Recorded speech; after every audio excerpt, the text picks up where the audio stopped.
کربلا کے خونی واقعے کے بعد چونکہ لوگ یزید کی خباثت اور بے دینی سے مزید تھے، لہٰذا انہوں نے اس کے خلاف اٹھنے کا فیصلہ کیا۔ حضرت عبداللہ ابن زبیر رضی اللہ تعالیٰ عنہ نے یزید کے خلاف علم بلند کیا اور مکہ مکرمہ میں انہوں نے اعلان کیا کہ خلافت قائم فرمائیں۔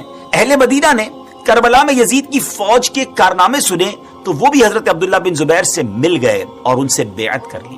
اس بات کی خبر مروان نے یزید کو بھجوائی اور یزید نے یہ خبر سن کر مسلم بن عقبہ کو 12,000 کا لشکر دے کر روانہ کیا اور اس سے کہا کہ پہلے انہیں 3 دن کی مہلت دینا اور اگر پھر بھی یہ بیعت نہ کرے تو پھر جنگ کرنا، اور جب غاصب ہو جاؤ، جب غالب ہو جاؤ تو پھر چند دن کے لیے لشکر کے لیے مباح کر دینا۔ یہ کتنی ظلم والی بات تھی۔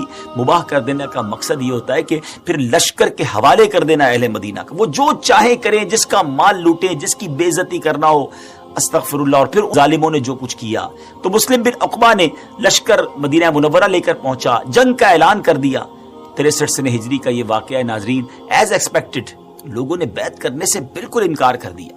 اس خونخوار کمانڈر یعنی مسلم بن عقبہ نے مدینے کا محاصرہ کر کے مدینے کے لوگوں سے جنگ شروع کر دی۔ چند دن تک تو وہ مدینہ پاک میں داخل بھی نہ ہو سکا۔ اب اس ظالم نے دھوکہ اور فریب شروع کیا اور کسی اور طریقے سے مدینے میں داخل ہوئے اور مدینہ پاک میں خون بہانا شروع کر دیا۔ وہ مدینہ جو عاشقان رسول کی آنکھوں کی ٹھنڈک اور نبی پاک کا مسکن ہے، جہاں روضہ رسول ہے، ادب کا مقام ہے، اس شہر میں بہت زیادہ لوگوں کو قتل کیا گیا، ان کے مالوں کو لوٹا گیا، عورتوں کی بے حرمتی کی گئی۔ ایک سپاہی ایک عورت کے گھر میں داخل ہوا، اس عورت کا ایک چھوٹا سا دودھ پیتا بچہ تھا، شیر خوار بچہ تھا۔ سپاہی نے اس سے مال و دولت کے بارے میں پوچھا، عورت نے کہا کہ مال تو جتنا تھا تمہارے سپاہی لوٹ کر لے گئے۔ اب اس ظالم نے کیا کیا، جب مال نہ ملا تو اس چھوٹے سے بچے کو اٹھا کر دیوار پر مارا، اور دیوار پر اس طرح مارا کہ اس چھوٹے سے بچے کا دماغ جو ہے، مغز جو ہے وہ باہر آ گیا۔ لیکن یاد رہے کہ اس ظلم کے واقعے کے اندر مہاجر و انصار سے 1700 افراد اور دوسرے مسلمانوں میں سے 10,000 لوگ قتل ہوئے۔ جی ہاں، مدینہ منورہ میں اپروکسیمیٹلی 12,000 لوگوں کا قتل ہوا۔ لشکر والوں نے مدینے کے لوگوں کے اس طرح سر کاٹے جیسے کسائی بھیڑ بکری کا سر کاٹتا ہے، اس طرح خون بہایا کہ اس میں قدم نہیں رکھا جا سکتا تھا۔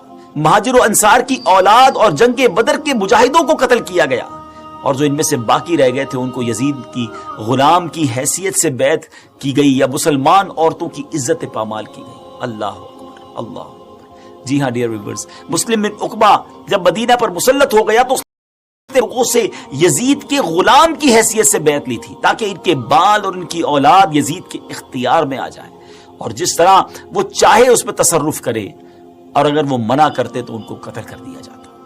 مورخین لکھتے ہیں کہ مسلم بن عقبہ نے اس قدر بے گناہ لوگوں کا خون بہایا کہ وہ بہت زیادہ خون بہانے والے کے نام سے مشہور ہو گیا، اور شاید یہ کہنا غلط نہ ہوگا کہ اس واقعے سے کسی کو بھی نجات نہ مل سکی، یا تو وہ قتل ہو گئے، انتقال کر گئے، یا ان کی توہین کی گئی۔ آپ نے سنا ڈیئر ویورز، اتنی خوفناک حد تک دہشت پھیلی ہوئی تھی کہ مسجد نبوی شریف میں کئی دن تک کھلے عام نماز تو کجا اذان بھی نہیں ہو سکی۔ مشہور تابعی بزرگ حضرت سیدنا سعید بن مسیب رحمت اللہ تعالی علیہ ان 3 دنوں میں بھی مسجد میں ہی رہے، مسجد نبوی سے باہر نہ نکلے، وہاں سے ہٹتے نہیں تھے۔ ان ظالموں نے سمجھا کہ یہ دیوانے ہو گئے، پتہ نہیں کیا ہو گیا، کوئی چیز کا رپلائی نہیں دے رہے تھے اور مسجد میں ہی پڑے تھے۔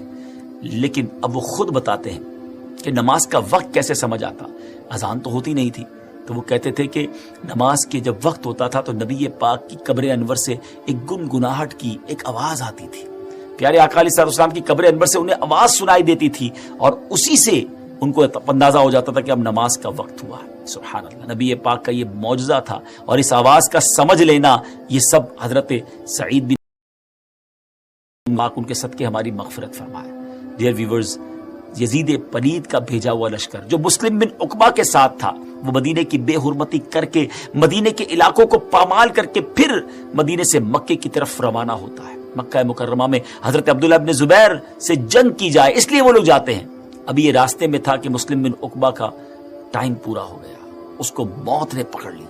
مسلم بن عقبہ کے مرنے کے بعد جب یزیدی فوج وہاں سے روانہ ہوئی تو وہ عورت، جس عورت کے بچے کے ساتھ اس ظالم نے ایسا کیا تھا، وہ اس کی قبر پر آئی اور اپنے غلاموں کے ساتھ جب قبر کھدوائی تو اس نے دیکھا کہ اس ظالم کی لاش کے ساتھ سانپ لپٹا ہوا ہے۔ ایسے لوگوں کا انجام پھر کہ بات کا اختتام سمجھ آ سکے کہ کیا ہوا تھا۔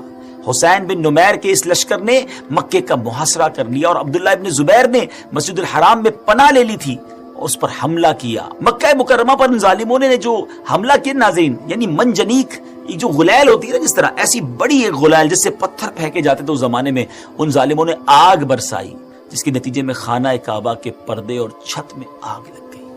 آپ سوچئے، یہ کلمہ پڑھنے والے تھے، مگر مال کا لالچ، اقتدار کا لالچ، ظلم کدھر تک کیا انہوں نے، کعبے کو گویا انہوں نے آگ لگانے کی کوشش کی، غلاف جل گیا، چھت جل گئی، اور یہاں تک کہ حضرت اسماعیل علیہ السلام کی جگہ ذبح ہونے والے مبارک مینڈے کے جو سینگ اس زمانے میں کعبے کے اوپر آویزہ تھے، وہ بھی شہید ہو گئے۔ مکے کا محاصرہ اور حضرت عبداللہ بن زبیر رضی اللہ تعالیٰ عنہ کے ساتھیوں سے جنگ جاری تھی کہ یزید کے مرنے کی خبر شامیوں تک پہنچ گئی، جس سے وہ متفرق ہو کر شام واپس چلے گئے۔ نہ یزید کی وہ جفا رہی، نہ شمر کا ظلم و ستم رہا، جو رہا تو نام حسین کا، جسے یاد رکھتی ہے کربلا۔